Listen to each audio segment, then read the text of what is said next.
I speak today with a heavy heart. Not because sinampal ako na ibibigay sa ibang committee ang aking inimbestiga. Hindi po ako natatakot doon. I speak from the standpoint of a senator who ran because the Senate is a place of dignity, of honor, of trust. It is the people's forum. Kung di po makatakbo ang tao sa korte dahil napakahirap, kailangan abogado, ang tatakbuhan po niyan ay tayo mga senador, ang ating mga congressman. Tayo po ay maraming oras na ginugugol at lahat tayo pinipilit natin magtrabaho ng maayos para ang katotohanan at ang pagbabago ng bagong batas ay makakalap natin at maisasagawa. Recently, Mr. President, I have consulted, with all due respect to you and to the majority of our leader concerning mga reports ng committee na dapat harapin natin. I have submitted my committee report on justice a few months ago. And I'm shocked na pati yung report ni Senator Grace po sa Mamasapano, hanggang sa ngayon ay hindi pa natin na-approve. Kung hindi natin na-aprobahan yan, sayang ang oras. Maraming beses tayo inaakusa at tayo ay imbestiga ng imbestiga, wala naman nangyayari. On my honor, I have investigated many matters here and I have filed bills here in the Senate. In my first task as senator of this country, in my first term, when I finish a report, my staff, during the investigation, before, during, and after, spend long hours researching, poring over statements, poring over affidavits, and analyzing all the things na makikita natin na pwedeng tanungin. Some of my staff are very young people. Some of them are under bar.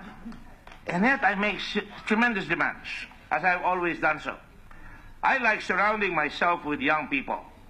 Because young people, to my mind, dapat hubugin natin kagad para sila ay magkakaroon ng spine o ng pananindigan sa mga darating na paghamon ng ating bansa na napakaraming challenges, napakaraming hamon. It's a country that is afloat. Maraming salita. Noong araw, nung ako'y bata, nandito ako sa Constitutional Convention. Bago yon, nagsalita si Father Ortiz. Kami nasa UP Student Council. Ano sabi nila? This country is sitting in a social volcano. Hanggang ngayon, yan ang sinasabi. We've seen many, many things happen in this country. Parties change. People cross party lines. Kung sino nakaupo, doon papasok. And slowly, I suppose, through the years, hindi lang ng panahon ng modern Philippines, but siguro ng panahon ng Kastila, napilitan tayong basagin ang ating pader na nilagay ng mga Kastila noong araw. Kaya nahihirapan tayong manindigan. Kung sino nakaupo, doon tayo. At nakakalimutan yung prinsipyo. At kung magkamisan ang mga hamon sa aking sarili ng mga nakaraan, pagbigyan ko na ba, hayaan ko na lang, o huwag na ako, tumahimik na lang ko, ibigay ko na lang yung Subic, o ibigay ko na lang yung mayor ng Olongapo, na wala ng batas-batas, at hinahabol ko hanggang batas. Payagan ko na lang, hindi pinapairal yung automated election law, and alam nyo, hinahabol ko yan hanggang sa Korte Suprema. 2 beses. Para mailagay lamang yung tamang pamaraan sa eleksyon na ating ginawa dito sa Senado. Recently, lumabas ang isang tao na dati ng testigo. Hindi ko po siya inimbita rito doon sa investigasyon ng EJK. Ang nag-imbita po dyan ay isang senadora natin. Tinuloy ko lahat. I will remind the Senate, nung nagpalit tayo, nakakashock yun. Papalitan mo isang committee chairman dahil mukhang naligaw ang landas, dahil nagbabakbakan sila ng Pangulo. At the Senate changed her. Hindi easy thing to do yun. Kaya sabi ko, papayag ako, hawakan ko yan, para ilagay natin yan, senador, sa committee. And we did. At nung hinawakan ko yan, wala nang agawan ng mikropono. pinilit ko ang dignidad ng Senado ay maayos. Hinayaan ko magtanong ang mga senador. Sabi ng isa, ako raw ay mahaba magsalita. Talaga po mahaba ako magsalita, pero may laman naman ho siguro. Ang sinasabi ko po, you have 10 minutes, kung maayos ang gagawin nyo, hanggang gusto nyo, basta nasa lugar. Hindi po ako magtitake na sides. Nung umarapit ang taong ito, kasama nung matubato, tinatanong kung totoo yung sinasabi nila. Anong nangyari ngayon? Binago na ang salita. Bigla na lang nagkaroon ng konsyensya di umano. May istorya na kumakalat na nung inopera raw, nakita niya ang Panginoon. At nagbago na siya ng salita. I couldn't care less if he pointed the president, but he should have done that at the first hearing. That was his chance. When he failed to do that, he lied. He lied to this Senate.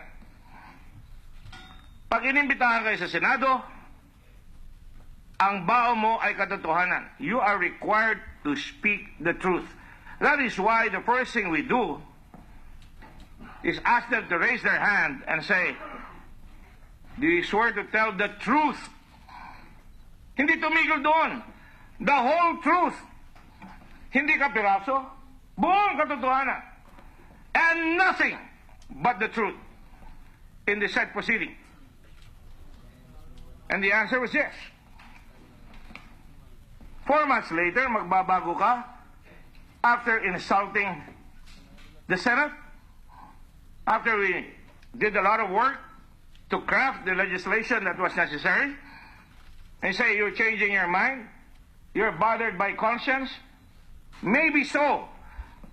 So far as I'm concerned, and I'm just speaking for myself, Mr. President, I do not claim there are 24 individuals here. And I respect everybody. I may not agree with them. Sometimes they may be disagreeable, but I respect them. But the point is, Mr. President, you come here and you lie, you only get one chance. You do not get a second chance. There are options, Mr. President. You can go to the Ombudsman. File your complaint there. The Ombudsman is not exempted from investigating anybody in this country. And if the decision is for impeachment, you still go to the lower house. Pero dito, I said, ang sampal ay hindi kay Dick Gordon. Ang sampal ay sa Senado. Nagsinungaling ka. At kung nagsinungaling ka sa Senado, hindi ka na kita papakinggan. Pag pinakinggan kita, yung kasabihan sa wika English, fool me once, shame on you. Fool me twice, shame on me, I believe that. There's no second chance. Walang baril na nakatutok sa ulo ni Las Cañas nung siya yung marap dito. Walang nagsabi na siya ay binayaran. Today, binayaran siya. Now, supposing he had told the truth, right there, the result would have been different. We might have considered that there was a double death squad. We would have pursued the investigation further. Because now, there was somebody na sinasabi na siya ang leader ng death squad, na sinabi niya at that time. Hindi niya sinabi. He even controverted the testimony of Matubato. He said, media hype. He said all kinds of things. Hindi totoo yan. Sinabi niya si Matubato ay kasosyo niya sa negosyo, nagpartihan sila ng 800,000. Marami pa siyang sinabi, Mr. President. Tinignan ko yung video nung humarap siya. Ba totoo, lalaki humaharap. Hindi yung isang tao natatakot. Walang kaba. After all, matagal lang pulis yan. At nung siya ay nagpulis, Mr. President, to wear that uniform, kailangan sumumpa ka. Sumumpa ka to protect and serve our people. Tapos ngayon, sasabihin niya, pagkatapos wasakin ang integridad niya at pati Senado, magkakaroon ng duda na tayo ay partisan. I cannot decide, Mr. President, on my own. Nasa television tayo, 24, all the time, 14 hours, 9 hours. Nakikita ng tao kung totoo sinasabi na nagsisinungaling. So the people are also forming their own conclusions on the matter. And so when he lies, Mr. President, and we go to the decision, you cannot accuse us of partisanship. Because I have never been partisan insofar as what is right and what must be done. I've been tested in the Constitutional Convention. I voted to ban Mr. Marcos. I was told, don't vote for that. 3 times. I told Mr. Manglapos, pag bumalik ako dyan, tinatawag ko ng Pangulo, pag bumalik ako dyan, at nagbago ako, nabili ako. I was the Senator Manglapos at the time. Pero in this particular instance, Mr. President, this is the Senate. This is not our own personal gratification or convenience na matatakot tayo, baka magalit ang tao na hinahanap ang katotohanan ng isang tao na nagsabi ng kasinungalingan, pagbigyan na natin. Di ba yan ang sinasabi sa ating bansa? We are a forgiving country. Ang dali natin makalimot. Yan ang sinasabi sa atin. Oh, kung ganon, kalimutan na natin, ulitin natin. Paano ngayon? Hindi ba ang unang tanong dyan ng lahat siguro? Nagsasabi ka na ba ng totoo ngayon o hindi? That is why I say, ilipat natin siya. Life has become cheap in this country, Mr. President. Words are cheap. This man, who now claims he's telling the truth, do you want to believe this man? He now says, I was hired. Well, let's put it this way. Nung pumasok siya sa pulis, hired ka, may sweldo ka. Nag-uniform ka, you take a note to protect and deserve. Now he says, I was hired to say this. Ang sinabi niya. Ang una papaniwalaan yan, Mr. President, is he hired? Is he paid? He says, I was hired to murder. Para pumatay. June Pala was assassinated 14 years ago. September 2003. 2003. 14 years later, ang tagal naman ng konsyensya mo. Tapos sasabihin niya, naiiyak ako, pinatay ko yung 2 kapatid ko. Aba, si Cain, isa lang ang pinatay. Ito, 2. Papaniwalaan natin yan? Papaniwalaan niya yung binayaran? Kanya, binayaran siya para magsabi niyan? Para natin mawalaman hindi siya binayaran. Ang tawag ko dyan, jukebox. Kung anong hulog, yun na sasabihin. You must appreciate the fact that I'm a very passionate individual. But I also have my duty, if only my own individual duty. I don't impose it upon my fellow senators in all my respect. And I would like to see a Senate that is protected, a Senate whose integrity is not sullied, a Senate that is not put into shame by this man who claims now he's telling the truth. Mr. President, ano ba ang tawag natin dyan? Araw-araw, don't you think ako hindi nababagabag ang konsenso ko? 7,000 tao na ang namamatay? Nasaan ba yung mga abogado natin? Bakit hindi puntahan isa-isa yung mga pinapatay na yan at sabihin sa kanila, Hoy, nagising na kami sa katalugan namin. Sino pumatay sa'yo? Lalabanan namin yan. Mabini, Flag, everybody, IBP. Wala. It's called apathy. It's called waiting for the right time. And that is the danger of waiting for the right time. It is never the truth when you wait for the right time because you are inconsistent. Your principles are based on time, not based on the value, not based on the character, on the how you were raised by your parents and by your community. Now, Mr. President, my own father was killed. Benigno Aquino was killed. Many others have been killed. Mama Sapano, my gosh. It really bothers me to this day. Na hanggang ngayon, in fact, I'm being asked by the Mama Sapano policemen and their families to come over. Nahihirapan ako na kung papayagan ko ito at hindi ako magsasalita. Palagi ko, mahirapan ako matulog, mahirapan akong harapin kayong lahat dito pagpapasok ko. Palagi ko, mawawalan ako ng gana talaga na pumasok pa. Because parang nawala yung essence ng Senado. Senatus Populusque Romanus. Senate and the people of Rome. That is where we come from, Mr. President. All the senates of the world started from there. But of course, the Senate of the people of Rome were the patricians, the plebeians were not there. Yung masa, wala dyan. I'm beginning to think like we're like Rome. Are we patricians? Hindi natin hahanapin yung dapat natin hanapin? Ngayon, Mr. President, sasabihin natin, politika yan, partisan yan, kalaban yan, kakampiyan, ganito. Magko-caucus pa tayo. Forgive me for saying this. Kahapon pa ako, nahanda mag-privilege speech. Sabi ni Senator Soto, mag-caucus, pumayag ako. Pagdating doon, we were all calm. Ayaw natin magsigawan, ayaw natin mag-ayos. That was the purpose of the caucus. Bigla tayo nagbutuhan. Pero hindi pa tayo nakakalabas yung gabi. Tinatawagin na ako. At sinasabi, ito ang mga bumoto laban. Paano nalalaman yan? Sabi ko, narinig ko dun sa loob, sabi, huwag tayo magbotohan sa labas at kaya tayo. You heard that? I heard that.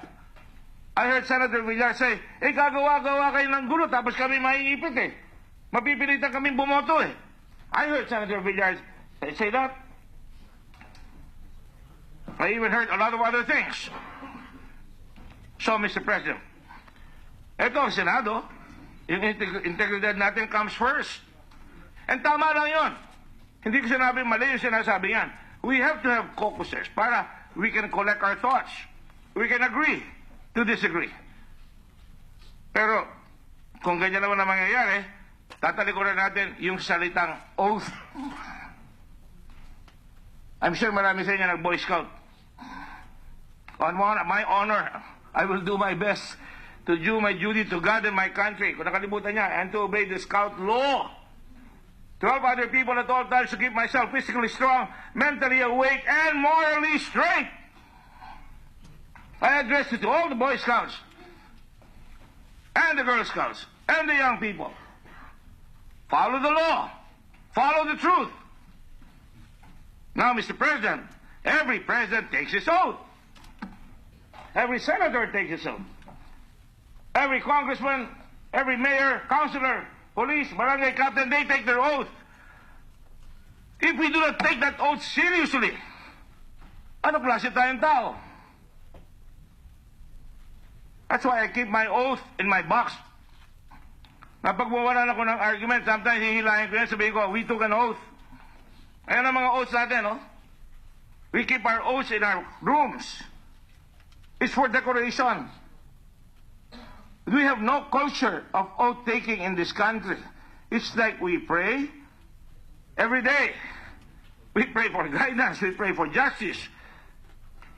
Mr. President, kayo na sumagot. Tayo na sumagot. I'm not trying to be holier than thou. A Filipino soldier takes his oath. He will not be cowardly. He will serve the country. A policeman will take his oath to protect and to serve. We all take our oaths. That is the history of oaths. That is why when somebody takes an oath here and violates it, Republic Act under the Revised Penal Code, Article 183, punishes somebody who lies under oath. Ayan, false testimony in other cases. Mababa pa nga ang penalty. Dapat siguro taasan na yan Arresto mayor lang yan. Now, Mr. President, ilan yan? 1 month and 1 day to 6 months. That's why siguro hindi masyadong pinapatulan yan. Okay lang. Huwag na tayo mag-oath. Okay lang. We can forget our oath. We forget it. Tomorrow they'll forget it. Now, Mr. President, if that's the way we want to raise our children, our country, then we'll say oath becomes cheap. So, Mr. President, when Arthur Las Cañas became a policeman, he took an oath. When he says when he answered upon the question of the senator that bought her, ikaw bang head ng DDS? And he said, no. Dapat nagalit si Senator Lima. Nagsinungaling sa kanya yung kanyang testigo When he says the DDS is just media hype, that the DDS does not exist. It had nothing to do with the mosque bombing October 3, 2016. My goodness, Mr. President. Now he says he bombed them. And you want to believe this man? This man who lies frequently, who claims he's paid to murder, he is paid now to talk? Can I ask that question? No, I will not ask that question. I'm sure I will say, you are now paid. That's why you're here. And I don't think you can blame me if I said that. Ako lang ho yun. Wag na iba. He was a person that come and lied again. He lied to his family. He lied to his fellow policemen. He lied to his community. He lied to this country. And we want to honor him now, bringing him back here. Let's take it to its logical extreme, Mr. President.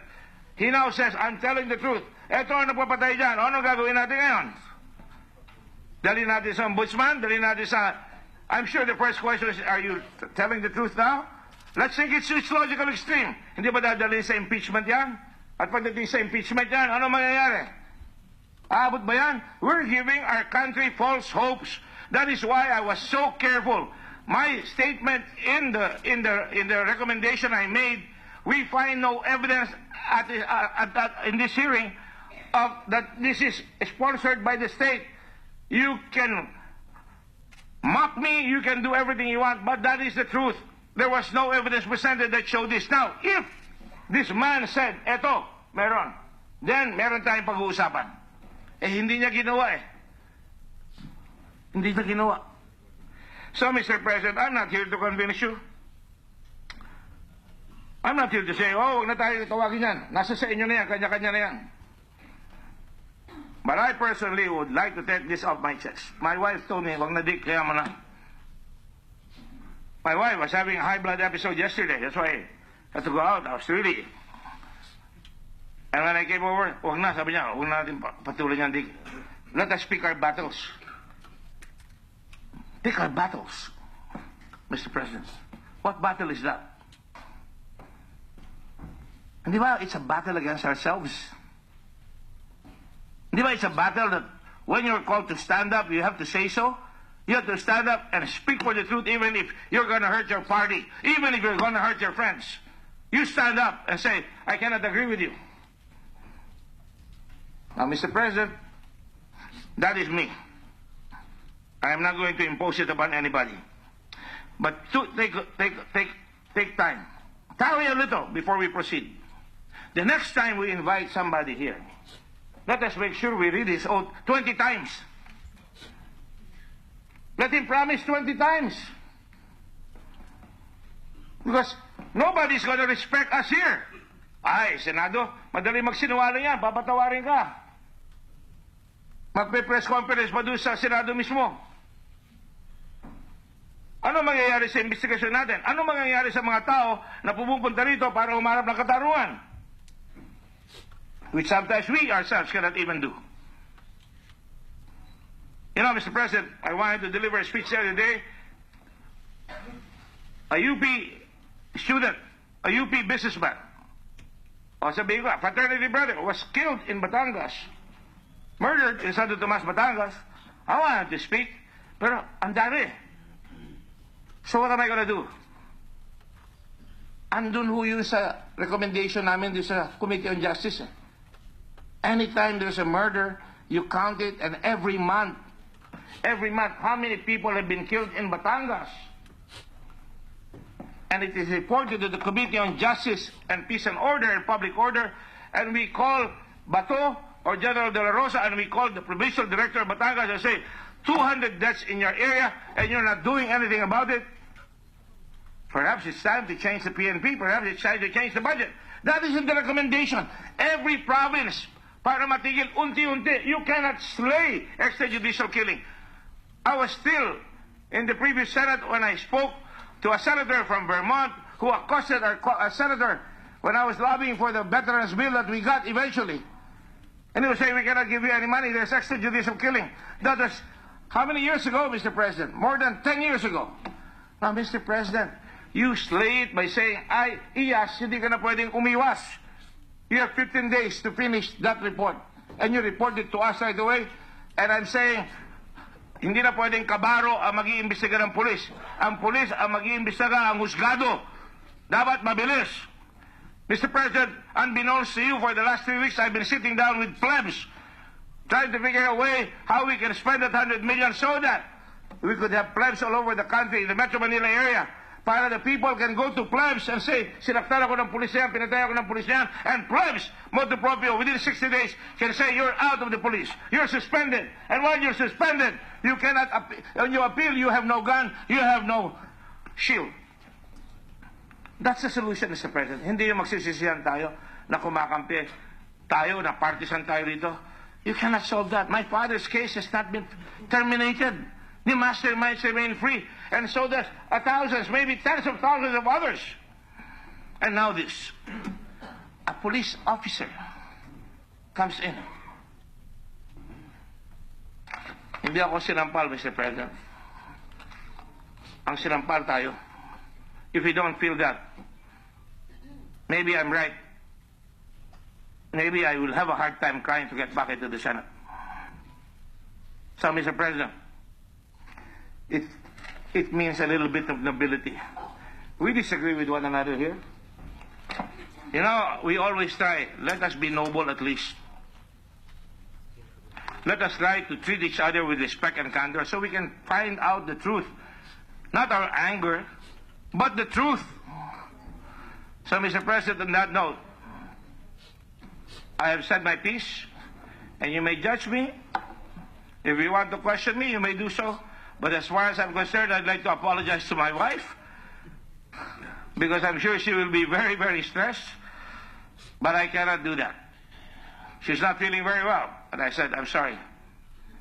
I have to follow my conscience and my heart. Thank you, Mr. President.